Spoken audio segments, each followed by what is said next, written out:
donc buy bëree foofu ambiance bi day neex a neex te moom sama mbër la sama xarit la donc moom dong laa xam ci làmb gi moo tax tey moom xam naa ne waxtaan gi moom rek nga bëgg a xam nga ñeneen ñi moom tey fi moom affaire quartier ngay def rek en tout cas daal Modou éternel roi des arènes ayca ñu ñëw ak invité bi Alaaji Malick waaw xam nga président ñi ngi lay nuyu di la jaajëfal xam nañ ni jot bëriwul waaye temps yi làmb ji dafa am actualité bu nga xam ne moom la ñëpp di suivre mu am gala bu fi amoon ak lu ca xewoon ñu dem ba vraiment heure bi ñu làmb ji tas jéggi dayo ngeen jël ci ay mesures ba ku ci mel ni Ada Fass ngeen aj ko lu toll ci at waaye laata loolu am na circulaire bu nga xam ni génn ngeen ko mu am ay rappel sax lay doon ci wàllu règlement bi ndax bu ma fàttalikoo en 2022 am na ñaari circulaire yu ngeen génne woon muy numéro 2 ak numéro 4. te circulaire yooyu yéen a ngi ci doon wax disposition yi nga xam ne moom la ñu war a jël pour làmb teel a tas teel a tàmbali teel a jeex. mais terewul làmb ji doon xaabaabal di guddee. léegi ngeen gën a corsewaat yëf yi ndax mën nga dellusiwaat ci genèse u règlement yu bees yi nga xam ne moom ngeen tegal. merci Malick maa ngi leen di gërëm yéen ñëpp ñu ma bokk plateau bi. di rafetlu invitation bi également. jeunesse bi xam nga 2022 génne circulaire 2023 génne circulaire également. mais ñu taxaw seetlu gis ne vraiment bon circulaire bi manqué na application te loolu dafay xaw a laal honorabilité ak également autorité n'est-ce pas bu làmb ji. alors ñu gis ne nag il faut que ñu freiner et di wax également plus jamais ça ñu ne nañu génnee benn circulaire bu rappeler circulaire yooyu renforcer leen modifier leen alors ñu génnee circulaire ba pare daal di ne léegi mbër mi heure bi ñu ko woo bi ñu ko convoqué dafa war a respecter bu duggee également ci biir enceinte bi mënu fa def bu weggee combat préliminaire la lu wees 3 minutes dugal bagaasam génne ko 3 minutes le grand combat moom 5 minutes la maximum pour dugal bagage génne donc loolu ñu def ko encore ñu wax ne mbër mi bu fekkee ne on nañ ko grand combat par exemple yow wala sa petit combat tu as toujours 5 minutes de préparation bu matee tu as 1 minute ñu avertir la premier avertissement deuxième avertissement espacé d'1 minute et troisième avertissement bi ñu jox la un forfait si c'est le grand combat moom ñoom am nañu auparavant dañu waxoon sax ne 30 minutes disqualification ou forfait mais léegi on a dit 20 minutes à partir de 20 minutes 23e minute c'est le premier avertissement 26e minute deuxième avertissement 29e minute troisième avertissement et également forfait pour le lutteur qui n'est pas prêt n'est-ce pas à combattre loolu daf ñuy permettre ñu mun a gérer temps bi alors def nañu études yoo xam ne def nañ ko yoo xam ne dañu ne bu ñu siffler le combat à 16h45 par exemple combat yëpp dem ba prolongation on va arriver à 21h05 minutes ce qui va être très rare d'ailleurs donc combat yëpp dem ba prolongation c'est presque impossible. voilà presque ñu def benn étude ñu ne combat yëpp am ci temps réglementaire bi ce qui est presque également impossible ñu def beneen cas bi ñu ne par exemple ñu def la moyenne n'est-ce pas des combats rarement le combat dépasse 3 minutes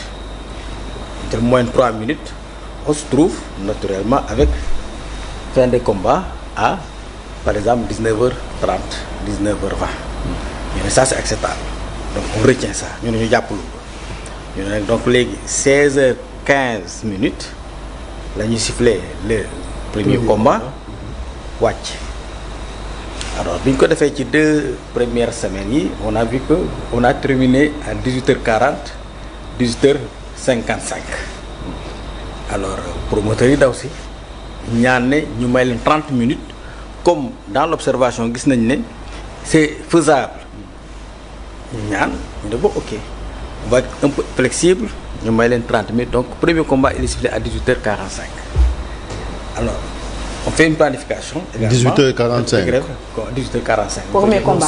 Le premier combat. Au lieu de 16h45 ouais. 16h45 je veux dire 16h45 dis-je. Alors donc c'est le premier combat bi pour bu demee su yenn yéegee à terme yéen on peut arriver à 19h30 19h45 donc voilà donc lu ñu stabiliser et le mercredi bii nii amoon na 6 combats yi yegg nañ presque à terme ak des blessures. il y a temps également des blessures et les soins ñu ci biir on a terminé à 19h45. mercredi passé. non même week-end yi ko jiitu sax gis naa ni combat yi ci bëri. 19h 19h30 fekk na mu jeex. mais loolu dafa fekk président mu nekk ay xëy na combat yu ndaw mais ñi ngi jëm ci gala bu nga xam ne gala bu mbër yu mag a mag ñoom ñoo koy bëri donte mbër yëpp mbër yu mag laa leen jàppe man parce que licence bi benn la mais nag gala bu nga xam ne dafa impliqué champion bu mel ni Balla Gaye impliqué champion bu mel ni Tapha Tine ñu war leen boole ak yeneen combat yu mag yi ci am ak ku ne xam na enjeu yi ci nekk loolu foofu lañ leen di xaar foofu mooy seen test grandeur nature mais combat yi lay gën na yomb na gérer mais est-ce que bii di ñëw aussi vous aurez la même rigueur bi ngeen am ci yeneen journée yi. Cette circulaire-là elle est de portée générale. amul xaaj ak seen. elle est impersonnelle. amul xaaj ak seen. amul Haalpulaar amul séeréer amul joola amul wolof. c'est pour tout le monde. ñoom ñoo bokk licence bi ñu jënd à 10 000 francs ñoom combat la ñu séq ak promoteur ba ñun loolu la ñuy gérer et il est heureux que ñu comprendre ko déjà ils ont communiqué là-dessus. Tapha Tine communiqué na ci Balla Gaye communiqué na ci nee na c'est un texte à respecter et que ñoom dañoo bëgg a bëri teel a ñibbi dem ataaya commenter seen combat. je crois que. waaw c'est ça loolu teel a dem teel a bëre teel a ñibbi. merci donc esprit boobu bu ñu ko amee léegi làmb ñu di ko xool feneen. vous savez Malick gis nga du guddee bi rek lii dañ ko war a régler parce que daf ñuy dàqal ay sponsor man toog naa ñoo xam ne mën nañu sponsoriser waa bitim réew la ñu man nag pourquoi vous ne mettez pas vos sous dans la lutte mu ne ma non on ne le refuse pas mais dites-moi quand vous commencez et quand vous terminez. en planning mu nekk planning bien défini. un conducteur en fait. conducteur lay nekk. donc ñoom xam nañu kañ lay commencé kañ lay jeex. MMA xam nañu kañ lay commencé. kañ lay jeex mais dafa jot sax football xam nañu kañ lay commencé kañ lay jeex. oui basket xam nañu kañ lay commencé kañ lay jeex. mais lamb rek la ñu xamul. kañ la ñuy tàmbali ak kañ la ñuy jeexal donte règlement bi mi fonte loolu nag. am ngeen ci part de responsabilité parce que mun naa jàpp ni bu ñu demee ba egsi ci yenn excès yi. c'est parce que le règlement n'a pas été appliqué dans toute sa rigueur président. bon quelque part oui mais pas totalement xam nga par exemple notre lutteur et jeune espoir ki nga xam ne vraiment làmb jox na ko loxo trop sax Ada Fass. Ada Fass waay. maa ngi koy nuyu contre Gouye Gui. contre Gouye Gui par exemple on l'appelle. Il refuse de venir. On l'appelle, il ne vient pas. On attend. fi ñu tolloon xam nga aussi il y a la gestion des foules c'est vrai mais il y a la gestion d'un événement. fa ñu tolloon il est présent. mu ngi wàcc léeg-léeg mu dugg génn. il fallait ñu def un choix. que on mette fin n'est-ce pas au combat en faisant le forfait ou on gère n'est-ce pas et la société et l'événement. bàyyi ko mu def lu ko neex après ngeen appliqué rek. loolu la xam nga def lii ba pare après dëkk bi mu am fu jaxasoo. loolu vraiment dafay tax ba làmb ñu gën koo dëkkal. waaw mais justement bu dee def ngeen loolu ci Ada Fass. mais oui. yéen a ngi gérer foule yi pour bañ ñi nga xamante ni ñoom la ànd ak déconné. mais cas bu mel ni bu amee tey ci Balla Gaye da ngeen di sóoraale les foules. wala vous prenez vos responsabilités. parce que entre temps les textes ont changé. on a légiféré entre temps on a légiféré parce que xam nga loi wala règlement du jël lépp am na daf koy dab te nag na ngeen ñu reconnaître ne làmb lutte. du sport bu ñu jéegaani maanaam lutte bi ñuy def ñun li ñuy def du tamit frappe Sénégal rek la am. c'est différent du MMA ñun ñoo tëggal suñu bopp suñuy texte am na yu des am na yoo xam ne anticiper nañu li mu moo tax on a vraiment dynamique bu amee lii ñu ne acca léegi nañu teg lii fii on avance comme ça parce que nous aussi c'est là où on a des problèmes parce que xam nga on n'a pas un calendrier annuel ne combat yi ñooy am du 1er au 31 juillet voilà jeex na et on ferme non programme dañuy indi promoteur dañuy indi seen i programme au fur et à mesure voyez un peu donc là il y a des choses à améliorer et il y a des choses également à parfaire mais lii nii mbër xam nañ ko aujourd'hui par exemple bu ñuy oo mbër dañuy wax ne Souleymane Niang deuxième combat ci géew gi Chérif Dia préparez-vous. Maintenant c'est dans la tête des lutteurs. bu ko defee ñu gaaw Malick Thiandou xam ne mooy 3e combat moom mu ngi préparé wu. ok bu ñu kiiyee ils viennent ils de façon on a remarqué quand même que CNG léegi moom ils sont bien organisés moom vraiment am na y a des choses à refaire. Oui. mais commencé ngeen defar. c'est-à-dire que yéen a ngi progresser ci seen liggéey. parce que il faut qu'il y ait une gestion du temps parce que loolu dafa am solo même pour les télévisions. parce que un spectacle qui dure 4 heures de temps. commentateurs yi nag yéen ñun dañuy sonn c'est lassant en fait. Vraiment. et le principal problème président mooy la sécurité te defe naa loolu les nouvelles autorités am na ay injonctions yu nga xam ne joxe nañ ko aussi pour que mbir yi di teel a tàmbali di teel a tas pour ñoom ñi nga xam ne les forces de défense et de sécurité ñu mën a jël seen i matuwaay léegi am na des réunions de sécurité systématiques yu nga xam ne da ngeen di jël ay matuwaay.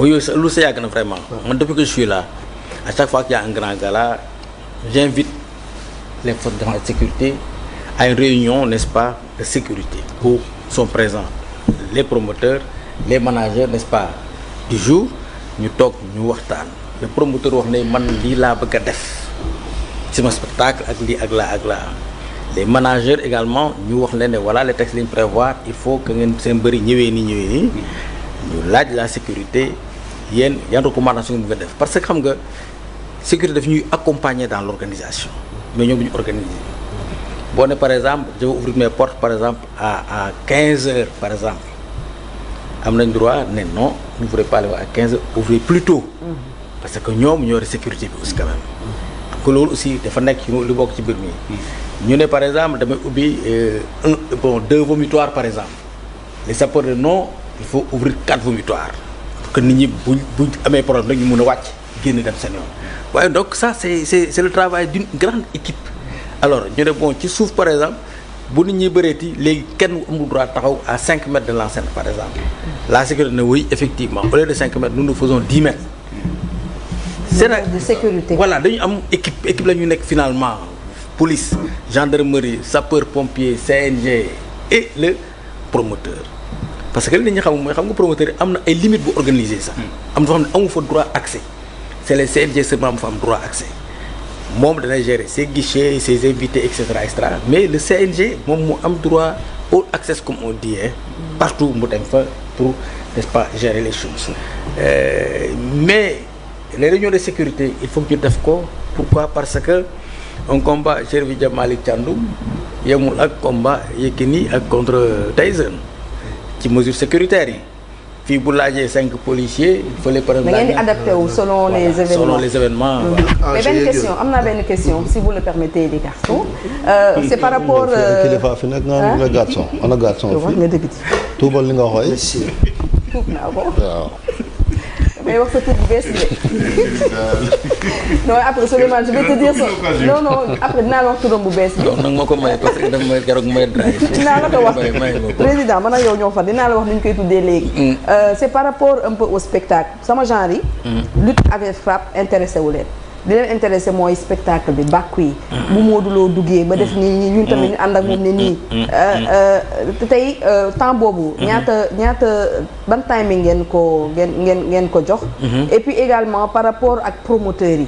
est-ce que ñoom bu nekkee li ngeen dëppoo ak ñoom wàccoowuñu ko par exemple ñoom ñu dem dans le feu de l'action bëgg ambiance wala bañ a respecter yan daan ñoo leen di xaar. non y a la suspension y a également le retrait de la licence. parce que licence bi ñun ñoo ko moom ñoo ko jaay règlement dit que am na faute soo ko defee retrait purement et simplement sa licence. ñu nangu ko loolu dëgg. mën nañu suspendre mën nañu la amende. ok donc aussi ils sont passibles n'est-ce pas de sanctions comme les lutteurs. C'était pas une question de femmes désintéressées. même pas. C'est une très bonne question d'amateur de lutte. Mais dama bëggoon insister sur la première partie de sa question parce que j'allais poser cette question-là. Sur l'ambiance. C'est-à-dire voilà ban impact. C'est ça. Le professionnalisation bi. ak rigueur bi mën a am ci dimension non sportive bi ci lamb ji. Notamment boo limiter temps bi. bàkk yi ak tout le folklore. qu'il y a autour de la lutte est-ce que voilà xool ngeen côté boobu. non au contraire dañ koy organiser. vous savez bu ñu tegee làmb souvent on fait plus de culture que de sport. oui mbër mi day dugg di tuus di def lu yooyu après ñëw bëri 5 minutes c'est terminé. Maintenant comme on a appelé pour le sport, on va faire du sport. Par exemple, le combat du dimanche, le promoteur, pour faire, pas plaisir, mais quand même pour honorer des engagements, pour les accompagner 20. Auparavant, nous faisions 15. Mais pour la chorégraphie et également pour le port, n'est-ce pas, des survêtements et tout ça là, c'est bien, ça attire, n'est-ce pas, les sponsors. Donc, beaucoup de fait, on va tendre vers un professionnalisme.